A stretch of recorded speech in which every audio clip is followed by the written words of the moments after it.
Olá, hoje nós vamos entrar então na outra disciplina, né? Nós trabalhamos na primeira unidade Sociologia e agora nós vamos entrar na Antropologia. A Antropologia nada mais é do que o estudo do homem.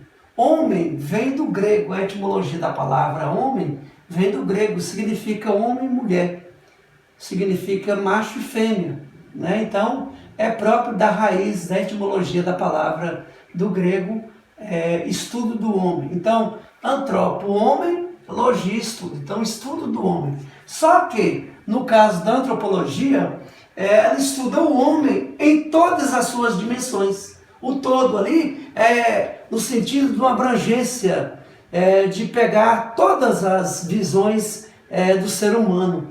Então, trabalha, por exemplo, com vida, psíquico, autoestima, motivação, social, ninguém é uma ilha. A gente precisa nos socializar uns com os outros. Portanto, a antropologia estuda o homem em todas as suas dimensões. Por exemplo, a religião, as crenças, os mitos, né? Estuda os índios, os negros, estuda grupos que foram alijados no processo de constituição do Brasil, populações camponesas. A antropologia estuda rituais, estuda a política de grupos, estuda, por exemplo, uma série de dimensões que o ser humano tem. Por exemplo, a crença é um valor importante. Em suma, a antropologia estuda com todas as nossas culturas, ou seja, com a nossa identidade. O que faz o povo do Nordeste ser diferente lá do Rio Grande do Sul, né? Então a antropologia trabalha com a nossa identidade, com aquilo que caracteriza um grupo. Então estuda ciganos, por exemplo, né? Estuda vários outros grupos que estão dentro aí da nossa sociedade e que é importante para o estudo da antropologia. A antropologia começa primeiramente lá na Europa com essa palavrinha aqui, chamada de alteridade. Alteridade vem do latim, alter significa o outro, né? Alteridade, então alteridade significa o outro. Eu quero conhecer esse outro, por que ele é diferente de mim? Né? Então esse estranhamento é o primeiro momento do surgimento da antropologia. E esse estranhamento ele vai surgir primeiramente com as grandes navegações lá na Europa. No momento em que o europeu quer sair da Europa e quer conhecer outros mundos, o novo mundo, então aí ele vai querer conhecer esse outro, né? O outro fala diferente de mim, o outro come um certo tipo de comida com mais tempero, ou umas coisas exóticas, estranhas, diferente da minha cultura. Então eu quero entender esse outro. A antropologia, o primeiro momento dela de surgimento vai ser com as grandes navegações, que nós vamos chamar de dois períodos: metalismo, em busca de metais preciosos, que teria onde? Nas colônias. Então o colonialismo, né? Então a Europa, o europeu sai em prol, né, de querer conquistar novo mundo, conquistar novas colônias, ter metais preciosos, ter mercado consumidor, e aí então ele vai sair pelo mundo afora. No primeiro momento, eles querem chegar às Índias, né, lá em Calcutá, nas Índias, e de lá eles queriam chegar até a Ásia, né, então chegar até a China, para comprar seda, por exemplo, né? Passar pelo Oriente Médio, né? E comprar, por exemplo, as especiarias, o coentro, o açafrão, né? E tantas outras especiarias que tinha lá no Oriente Médio que eles não conheciam, que era tudo novidade para eles, né? Então, o europeu sai para conhecer o outro. E aí, então, acontecem dois processos terríveis que vigora nos dias de hoje com uma nova roupagem, mas que no fundo tem influência, que é o etnocentrismo, né? A negação da cultura do outro, Ou seja, eu imponho a minha cultura é superior, a do outro é inferior. Né? Se a minha cultura ela é totalmente, do ponto de vista, digamos, eu sou culto, o outro é inculto. O outro é bárbaro, o outro é violento, o outro sempre é esse diferente. Então, você menospreza a cultura do outro para impor a sua. Então, o etnocentrismo vai nessa linha. Tem também uma influência lá na Europa de um teórico um teórico inglês chamado Charles Darwin, que ele vai criar a teoria das espécies. E nessa teoria das espécies, então, ele vai dizer que aquelas mais espertas sobreviveriam. Se nós olharmos aqui, então, o europeu, né, ele se consideraria essa espécie mais esperta, porque eles tinham o poder do conhecimento é poder, e aí então eles vão chegar, por exemplo, para os índios aqui no caso do Brasil, e vai gerar então o que nós chamamos, que eu não anotei aqui, de aculturação. Eu nego a cultura do outro e imponho a minha cultura sobre a do outro. Então, esse processo de aculturação, ele vai acontecer em vários países e isso vai dizimar várias e várias nações indígenas, quilombolas, e vários grupos vão ser, do ponto de vista simbólico, né, dominado por uma ideologia extremamente arrogante, prepotente e que se considerava superior que a cultura europeia. E foi assim, então, que começa esse lado terrível, né, que nós sabemos o resultado. O genocídio, o etnocídio. Exemplo disso, nós temos, por exemplo, o nazismo, é um exemplo de filhote do etnocentrismo, da teoria lá da raça pura, raça ariana. Nós temos vários exemplos no mundo e isso impera até os dias de hoje. Uma nova roupagem, mas que infelizmente é fruto, né, desse modelo, desse momento aqui que a Europa começa a sair.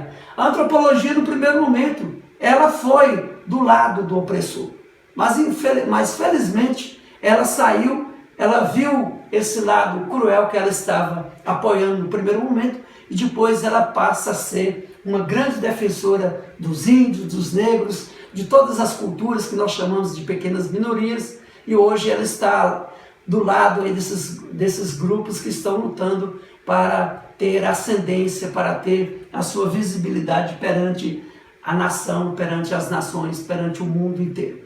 Dando continuidade, eu passei por lá de cá agora, para mostrar para vocês, esse slide já vai estar disponível lá no Google Sala e no sistema mudo do Jacad lá da faculdade. Aqui para vocês visualizarem esses momentos que eu havia falado anteriormente. Olha aí, então as grandes navegações a partir do século XV, lá na Europa, começa então esse conhecimento do outro. Né? Primeiro você vai ter lá o contexto, né? O contexto sociocultural da época. Você vai ter, por exemplo, escassez de mercadoria a partir do século XIV, lá na Europa. Você vai ter uma guerra de 100 anos entre a França e a Inglaterra, né? E isso vai gerar um desgaste. Você vai ter a peste negra que vai dizimar muitas pessoas, igual agora com o coronavírus, né, que está matando muitas pessoas pelo mundo inteiro. Você teve lá na Europa, por exemplo, a peste negra, né? Você vai ter então escassez de mão de obra, né? Então, nós vamos precisar de escravos, né? Onde é que nós vamos achar? Vamos lá na África, né? Então, escassez de mão de obra, paralisação de várias rotas que você tinha ali pelo sul da Itália, no Mediterrâneo, que era uma forma mais fácil de chegar à África e chegar no Oriente Médio. Infelizmente ela foi barrada, então teria que se lançar em alto mar, né? Então entrar pelo Oceano Atlântico e rodar pelo mundo, né? Então era um desafio muito grande para eles. você vai ter então uma população que cada vez mais vai ficando menor lá na Europa, então a densidade demográfica vai só diminuindo. Você vai ter então fome, revolta de camponeses, e aí então tudo isso são fatores que vão causando uma série de incômodos para o europeu tomar uma atitude. Aí então, qual a razão para sair da Europa? Nós vamos ter mercado consumidor, nós vamos ter o mercado fornecedor, porque nós vamos ter o ouro, a prata das nossas colônias que nós colonizarmos, né? Então com isso nós vamos aumentar o nosso poder, né? O lucro e tudo mais, e nós vamos conseguir as matérias-primas que nós precisamos. No caso do Brasil, lá no Brasil tem o pau-brasil, que nós precisamos aqui na Europa para atingir o tecido e tudo mais, e vai ter metais preciosos, então nós queremos sair para conhecer outros mundos. Então é nessa ótica aí, né? Não numa ótica que foi igual nas colônias lá dos Estados Unidos, as 13 colônias que foram colônias de povoamento. No caso da Europa, no primeiro momento, é colônia de exploração. Então, esse é um dado também importante para ser considerado. E aí, então, duas cidades lá no sul da Itália, chamadas Gênova e Veneza, elas vão começar a ser um primeiro expoente aí de elo de ligação da Europa para a saída para o mundo, né? Então, lá tem um filme belíssimo, que é o filme O Mercador de Veneza. Ele retrata muito bonito esse momento aí das duas cidades italianas lá, o comércio lá com Constantinopla, com o Oriente Médio, né? Então aí, lá no sul da Itália, lá na Sicília, por exemplo, que já é na saída para entrar, na entrada lá para o mar Mediterrâneo, o comércio lá com os árabes. Então você vai ter a Itália como primeiro grande porto, né, para se sair e ter contato com outros mundos. Lá em Portugal, lá também você vai ter lá na região do Porto, lá em Portugal também, você vai ter lá o local, né, onde que saíram os navios para de Vasco da Gama, Pedro Vaz de Caminha e tantos outros que saíram de lá. Lá na região histórica lá de Lisboa, uma região muito bonita lá, vale a pena conhecer. Os árabes então comerciavam com os italianos e tudo mais, então você já tinha esse primeiro contato. Aí, os portugueses e espanhóis, eles vão criar uma escola muito interessante, que é chamada Escola de Sagres. Nessa Escola de Sagres, eles vão criar instrumentos para as grandes navegações. Vão construir, por exemplo, as caravelas, vão construir a bússola. Pra você ver, a bússola, um instrumento que foi, digamos, inventado no século XV, até hoje pode ser o avião mais moderno do mundo, mesmo tendo GPS e tudo mais lá dentro, tem ainda a bússola lá para um instrumento de navegação. Você tinha também o astrolábio, que é um instrumento que vai ser direcionado pelos astros, né? Pelo nosso sistema planetário, você olhando, né, a posição das estrelas e tudo mais. O astrolábio era um outro instrumento também de navegação. A cartografia também vai ser escrita, reescrita, né? A palavra melhor é reescrita, lá na Europa. Tem um filme também que retrata muito bem essa cartografia, essa nova cartografia que eles vão começar a fazer, que vai ser lá na Escola de Sagres, e o filme que retrata isso é o filme Caramuru. Ele mostra esse momento lá, Celto Mello mostra esse momento lá da cartografia sendo feita lá no Mosteiro dos Jerônimos, lá em Lisboa, né? Surge a ideia também de que a Terra era redonda e não plana, né? O desejo de aventura e fazer fortuna. Então, vamos arriscar, né? Quem sabe vai dar certo. Então, era essa a ideia. Tinha também famílias reais, né? Vários reis, que Castela e Galiza, por exemplo, vai dar contribuições, financiar as navegações, e aí então vamos ter, olha aí, era próprio da época, os galeões, que você tinha naus, que você já tinha para sair, para enfrentar o alto mar e chegar em outros mundos. Aí é só para vocês terem uma noção de como que era a época. E ele também, gerava-se também, através de livros de Marco Polo, por exemplo, o medo para com o diferente. Ao sair da Europa, vocês vão encontrar mares tempestuosos, vocês vão encontrar monstros marinhos e uma série de questões desse tipo. Vai trabalhar muito com o imaginário do europeu. Olha aí os instrumentos, a bússola, né, a bússola e o astrolabe, né? Então aí você tem esses instrumentos de época. O Mar Tenebroso, que eu havia falado, de Marco Polo, ele vai ser um livro de carteirinha para muita gente antes de sair para correr o perigo, ler os livros de Marco Polo. E aí você tem então esse conhecimento limitado do mundo, por quê? Tem uma ideia de que o mar é tenebroso, é perigoso, vocês vão ter monstros e tudo mais. Olha lá,